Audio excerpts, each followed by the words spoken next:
Southern Sharks prospect Eric Pohlkamp joins the show where we discuss his draft process, get to know him a little bit better. Of course, we talk about World Juniors. So all that and more on today's episode. You're Locked On Sharks, your daily podcast on the San Jose Sharks. Part of the Locked On Podcast Network, your team every day.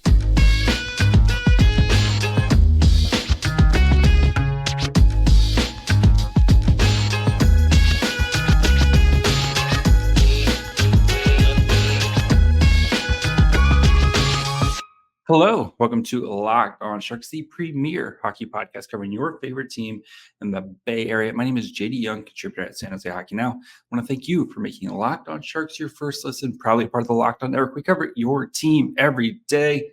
And today we are joined by San Jose Sharks defensive prospect Eric Pohlkamp to talk kind of about his journey, get to know how he's doing with Bemidji State, and talk, of course, about World Juniors. So before we get into all that, do want to let you guys know that today's episode is brought to you by Game Time. Download the Game Time app, create an account, and use code LOCKEDON for $20 off your first purchase. And now we bring in Sharks prospect Eric Pohlkamp. Eric, how's it going, buddy? Good. I'm happy to be here and can't wait to get this thing rolling. So let's do it. As I asked most prospects, when did you realize like hockey could actually be a thing for you?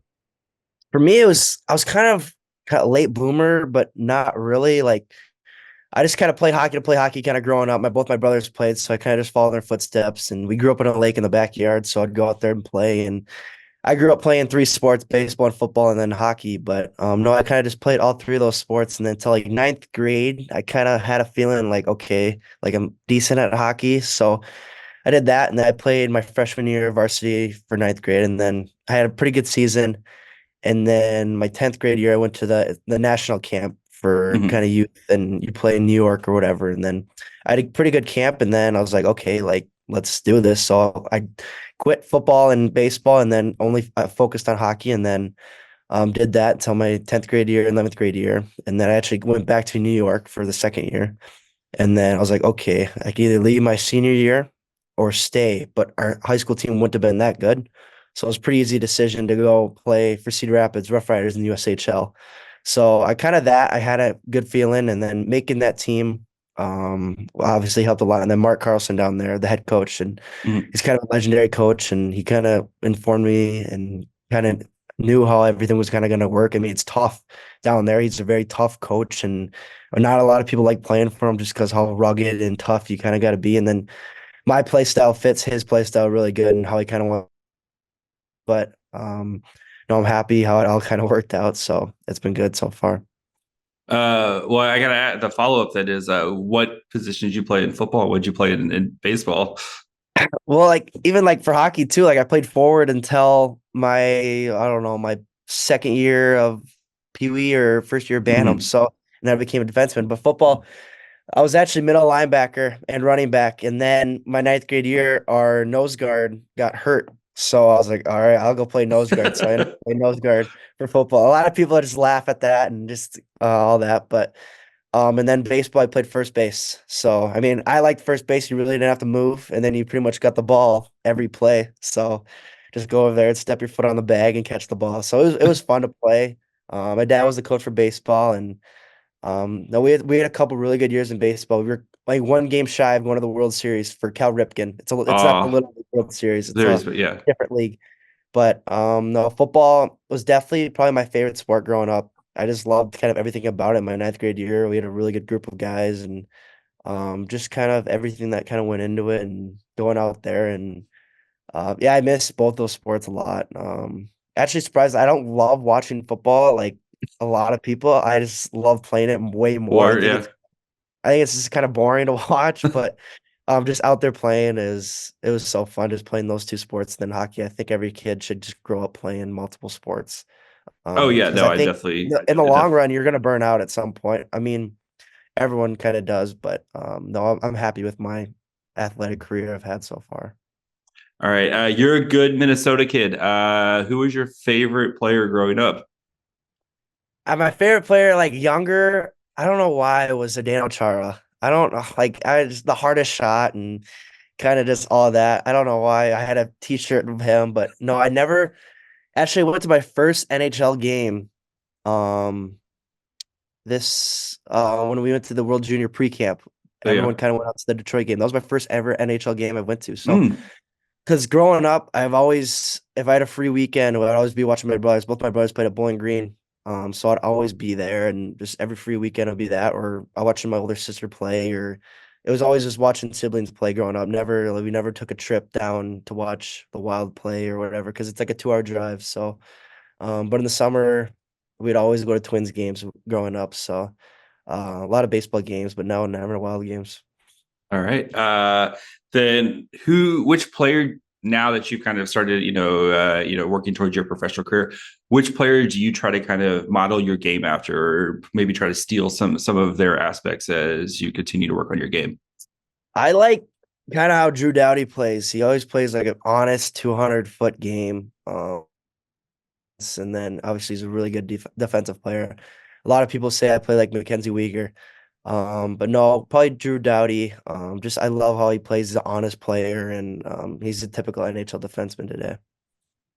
All right, and then you mentioned playing for Cedar Rapids, and kind of how that really sparked your career. Mhm. Your last year there, you had scored 51 points in 59 games. You're named the USHL Defenseman of the Year. Like, what did that season mean for you? Was that kind of a validation of like, oh, like I'm actually really good at this? Yeah, I think it goes back to my first year in Cedar Rapids. I was, I mean, just like making the team, you never know with in Cedar Rapids. You're never Yeah. guaranteed anything down there if you ever played for Mark Carlson. But no, I just kind of with that season just making the lineup every night. I was on the power play. I mean, all this stuff, but I think I had 1 assist in 30 some games or whatever it was. Like, so I was like, what is going on? Like, I can't score. Like, even Yeah. like just like watching NHL highlights, all look at all these guys score. Like, man, it would be nice to score. But and then I committed to Bemidji. I think the next game I had a goal, and then the game after that, an assist. So, and then I ended that season with 18, I think 18 some points in 60 some game, which isn't bad for a Mhm. first year defenseman. And then going to that second year, I had way more confidence. Just a little more rope too with Mark, and we brought in a couple of really good assistant coaches, and then I kind of just all went for that, a little more ice time, and then just more rope and more confidence with my play, and then actually, it all kind of came from the power play. Our power player was really good that year. I had a 80-point scorer, 30 goals to my left on the power play, and then on the right, I had a 40 assist player, and then my bumper, I think, had 70 points or whatever it was, and then we had a really good net That'll front. help. And yeah, it helped a lot. And just playing with those guys, and I mean, our team was looking back at it was a really good team. We had a lot of really good players, and just playing with all those guys kind of made my life easy. And no, I had a really good year, and I was happy with that. And then yeah, I kind of just went on from there. All right, guys, before we continue with Eric, we kind of talk about the draft. We talk about Bemidji State, and then, of course, we'll talk about World Juniors. Do want to take a quick break here. If you're trying to look for tickets for maybe a Warriors game, Giants season's coming up, or you want to start getting ready for the next big events through the summer, Game Time has got you covered. They have killer last minute deals, all in prices, views from your seat, and their best price guarantee. Game Time takes the guesswork out of buying tickets. The thing all about Game Time is you get to see what your seats look like. Nothing worse than getting to an event and realizing that your seats suck. Actually, the only thing worse than that is when you go to check out and they slam you with a bunch of fees. Game Time doesn't do that with their all-in pricing, so you know exactly what you're going to pay when you go to checkout. You can buy tickets with 2 taps on their app, and they take the guesswork out of buying tickets with Game Time. Download the Game Time app, create an account, use code Locked On for $20 off your first purchase. Terms apply. Again, create an account and redeem code Locked On LOCKEDON for $20 off. Download Game Time today. Last minute tickets, lowest price guaranteed. Of course, you're an overager that's last year, the 2023 draft. Did you going into the draft? Did you have any expectations? Like, kind of, how are you feeling going into this draft? Yeah, I felt my best like odds were with the Sharks. I had a lot of really good conversations with them, and um, No, that and my sister. I don't know if you guys know, my sister kind of lives in San Jose, Hayward, a suburb. So I Yeah. was really happy with them. And after development camp, we went to Santa Cruz and saw all that. And no, I was very happy with them. And then the warm weather too, and from Minnesota, just going over there for the 10 days development camp. It was a nice little vacation, and just all that kind of came with it. We'd go to practice and then come back to the hotel, lay outside by the pool or whatever. So. No, I've been happy with that. And then Scott Fitzgerald, one of the scouts there, I actually lived with his son Riley Fitzgerald, my billet house. So, Mhm. know them, and he's an awesome guy, and Riley is too. So, I was very happy with the Sharks. You mentioned development camp, right? I know you. I remember on your after you got drafted, you were talking about going and actually seeing the ocean. Was it worth it? Going to go see the Pacific Ocean? Yeah, I mean, just all that, and like I didn't realize how kind of far Santa Cruz is. Like you got to go through the mountains and all that. I thought it was just kind of right in the city there.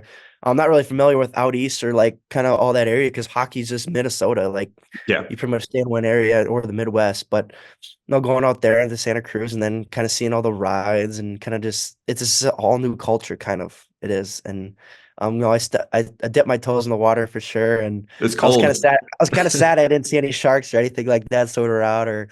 But no, just going out there, it was a super cool experience, and I loved it all. I grew up on the East Coast, so like I was used to like the ocean be like 80 degrees, and then when I moved to California, and I was like, this water's cold, and it's Yeah, still you'd think it'd be scorching hot or whatever, and it's nope, not. But it is not. All right, so with development camp, who'd you room with? I was with Luca. His name's a tough Canyon? one. Yeah, yeah, yeah, yep. Quieter guy, but no, it was like the time zone was weird for me because I think he's from Vancouver, Portland area, or he plays in Portland. I know that. Yeah. But no, he would be going to bed at like 10:30, or me, I'd be in bed by 8:30 sleeping. But no, Those time I mean, does yeah, they take the a little bit, time yeah. zone, but you just meet so many like different players, and I knew Will Smith, and like I know the USHL guys, but like you don't really know of them, but you don't know them, and get to meet all those guys and kind of hanging out with them, and then you meet all the Russians, and I was surprised by like all the AHL guys they had there, and kind of talking to them like a little bit, like Henry Thron, I was talking to him a little bit, and just kind of get to know guys a little bit. But no, it was super cool to be out there and kind of meet everyone. And then, of course, the Sharks development staff, Patrick Marlowe's hanging around. You know, Joe Thornton. What's it like, kind of, just working with some of these living legends?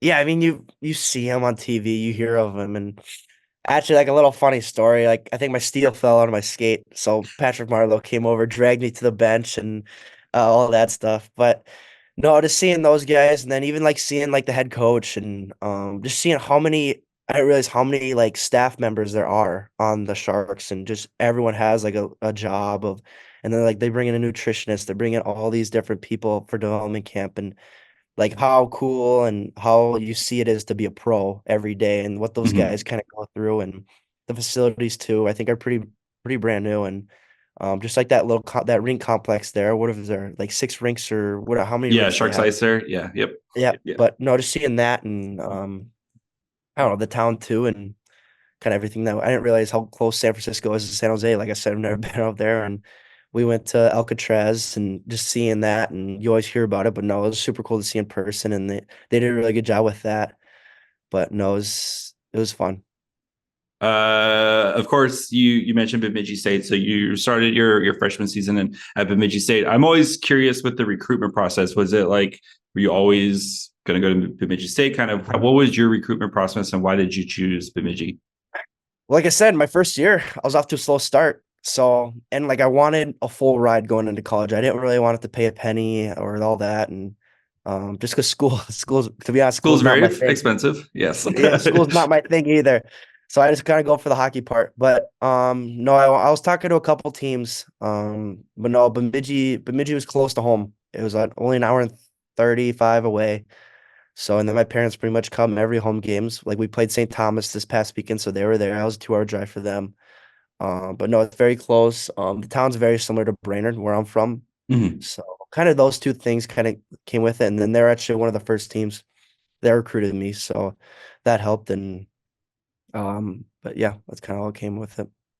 You're kind of playing big minutes as a freshman, like played on the power play, you played on the penalty kill. I've watched a couple of your games here, and like you play a lot of minutes. What does it mean as a freshman to kind of step in and you hear going, playing that first season of NCAA hockey is I've heard it's a gauntlet for a lot of players just because of how physical you're playing guys who are 24, 25, 26 years old at some points, especially with all the COVID kind of waivers and stuff. But like, how is it kind of playing these big minutes, especially as a freshman?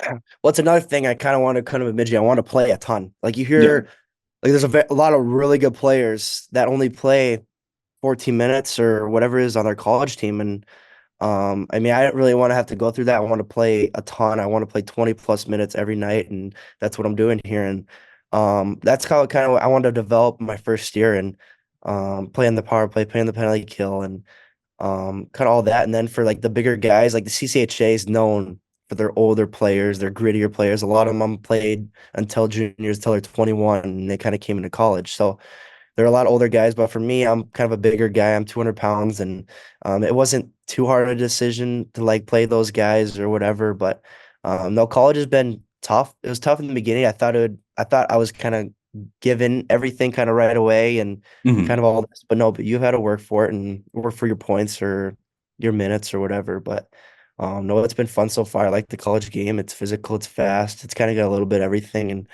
it's kind of like it's a way better high school. Like you got the student section, you got the old fans, you got kind of everything that kind of came with it. So no, it's been fun and excited for the future. You mentioned you're the CCHA and Bemidji. You guys are top of the leaderboards right now, or the standings right now, in the mix to potentially make the the NCAA playoffs. What would that mean to you to kind of play in some of those big high stakes games? Mhm.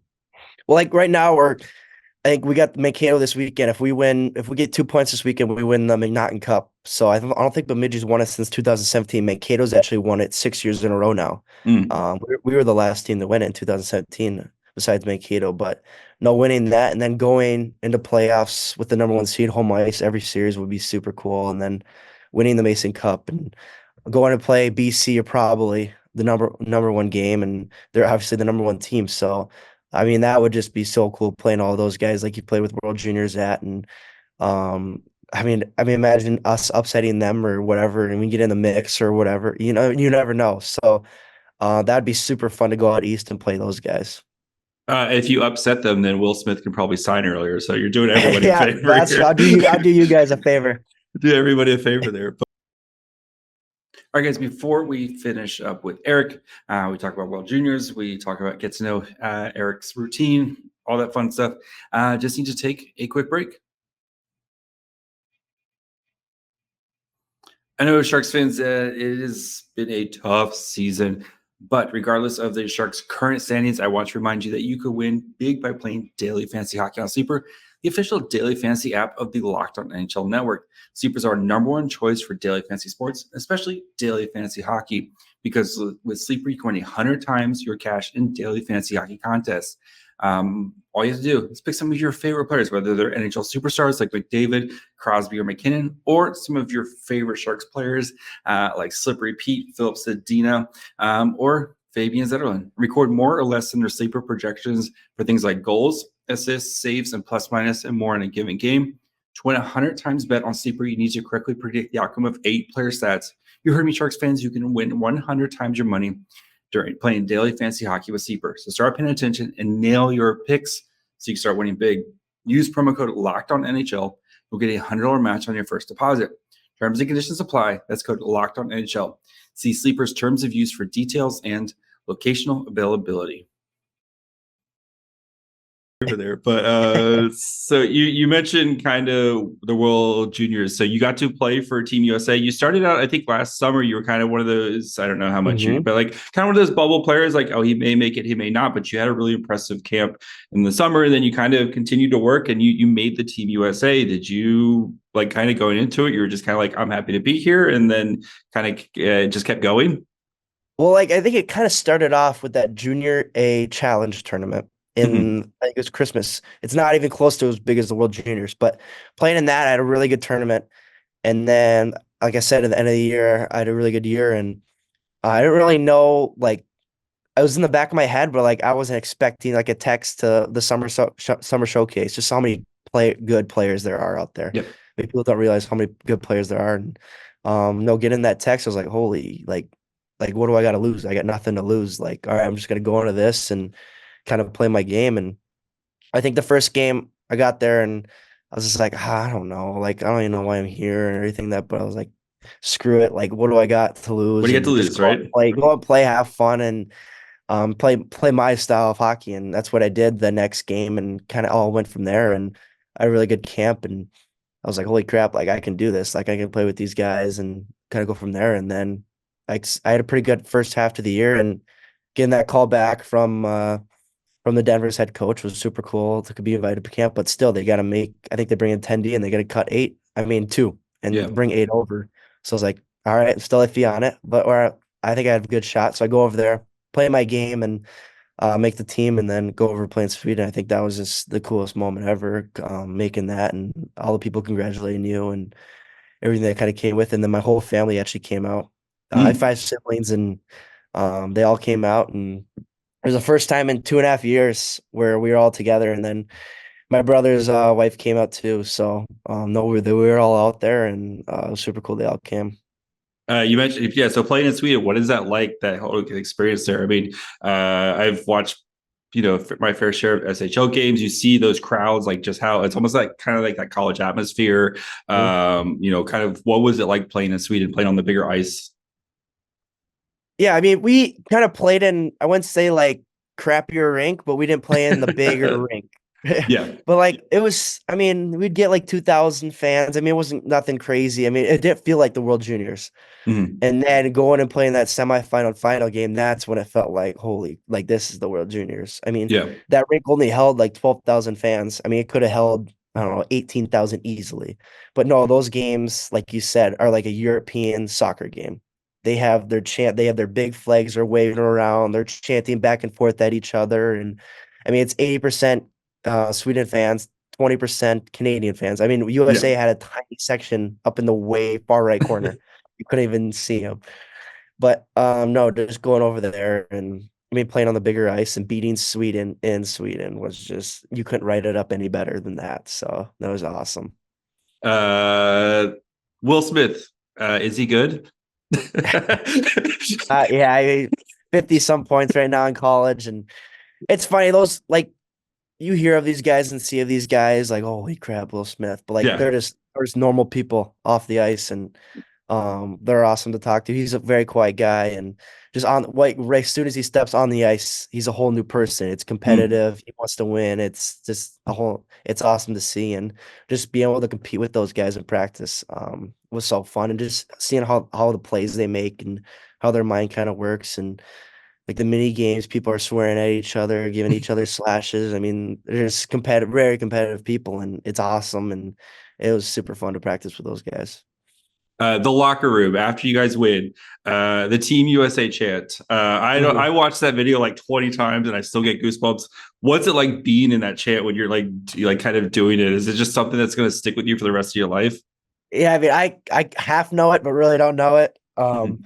But I mean, just like that. I mean, like the tradition USA Hockey has is super cool. I mean, how they set up the room and too, they got all the USA stuff, and your jersey's right there. And I mean, they're so professionally about it, and you could tell they want to win, and Yeah. they expect to medal every year. And I don't remember the last time we medaled, but no, I mean, winning that gold is huge. I mean, I think the trainers there have 25, I mean, medals throughout the years. I mean, whatever it is, and it's crazy. They love their job, and I don't think those trainers get paid much just going on those tournaments. So that just proves how much they love it, and kind of everything that kind of came with it. I mean, it was just unbelievable what it was.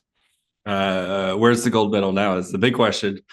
Yeah, I had it here in Bemidji. We did like a little autograph signing. I actually had a teammate who was on Norway, Mm. so he was out there, and then me and him did a little autograph signing. But no, I sent it back home. I don't want to lose that thing. Who knows, one night or I do something stupid. But no, I sent it back home with my jersey, and it's nice. We got to keep the blue one this year, and then last year with the junior A one, I got the white one, so I got both jerseys. But Nice. not the Chipotle stamp on it though. Not the Um, Chipotle sip. but it's good. And Did you get free Chipotle now for yeah, we like? did, but there's no Chipotle in Bemidji. Oh no! But there's one in Brainerd, so I'll be using that all the time in the summer. When you get And home, then there's good my thing is there's brothers and plenty in San Jose. Plenty in San Jose. yeah, and my brothers and sisters are asking for it every day. It seems like, but it's I mean, it's nice a free meal. But All right. Your favorite non-USA jersey out of all the like kind of teams. Whose jersey you like? Okay, that's pretty slick. I've always liked Sweden's. I don't The know, like yellow one. the three crowns, the yellow one, and then Yes, their it's the whole best uniform. jersey. Yeah, easily. They have all the yellow and kind of everything like that. But besides that one, I don't know. I think that one, Germany's kind of cool, but no, definitely the Sweden one. Oh, it's the best. I talked to Eklund about it, and he's it's one of the best jerseys in all of hockey. Like Yeah, I will fight that fight. It is one of yeah, the best jerseys in all of hockey. So they do absolutely. not need to change a thing on that. So Mm. let's get to kind of some off ice stuff for you. So what's your normal game day prep look like? Are you a superstitious guy? Are you a little stitious guy? Or are you kind of a let it flow type of guy? I kind of got a pretty good routine. I'm very picky on what I eat when it starts went today, Wednesday, Thursday, and then Friday we play. So like I'll eat very clean, not a lot of junk food or anything like that. And then Mhm. we have like a Thursday night dinner. So my routine kind of starts Wednesday, and then the Thursday night, no desserts, no nothing.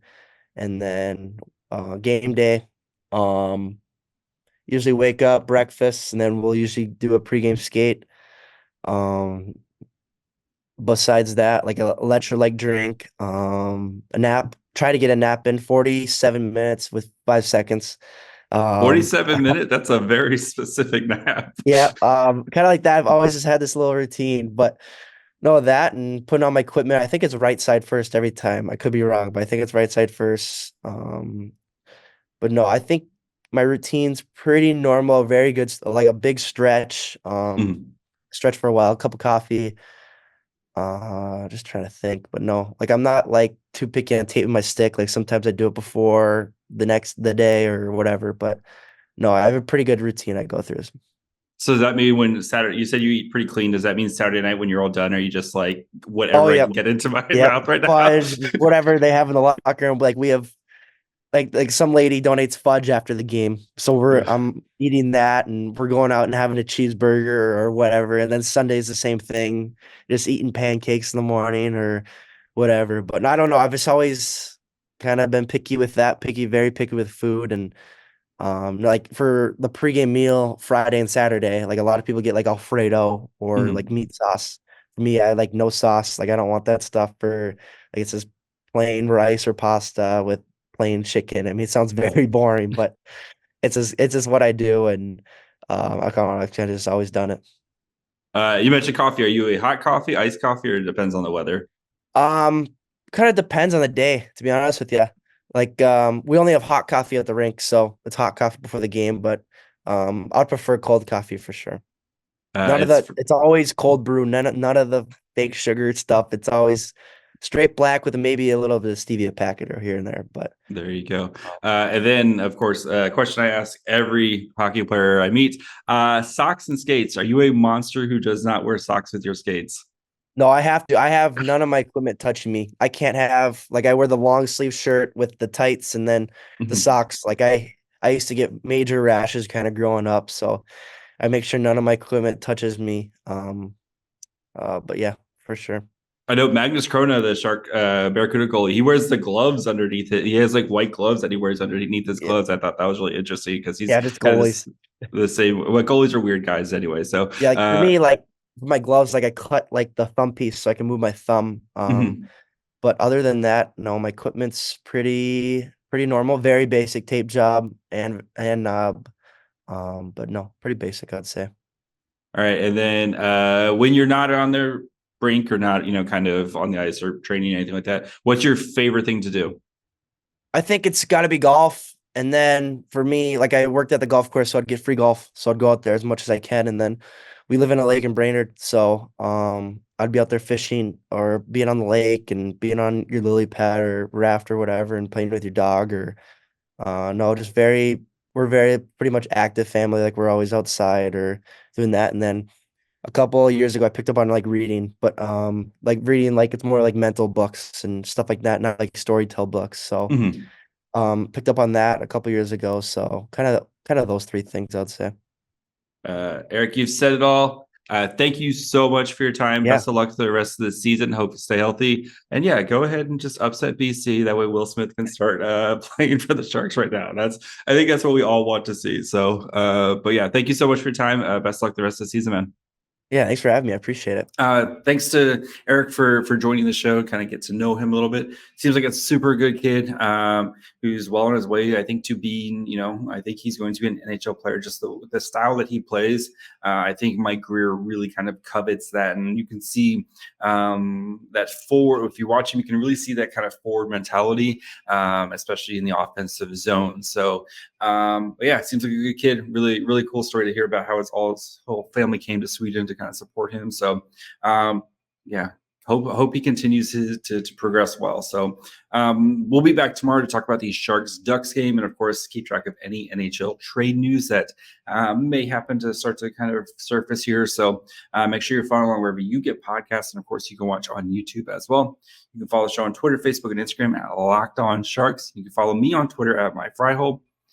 Till tomorrow. Bye, friends.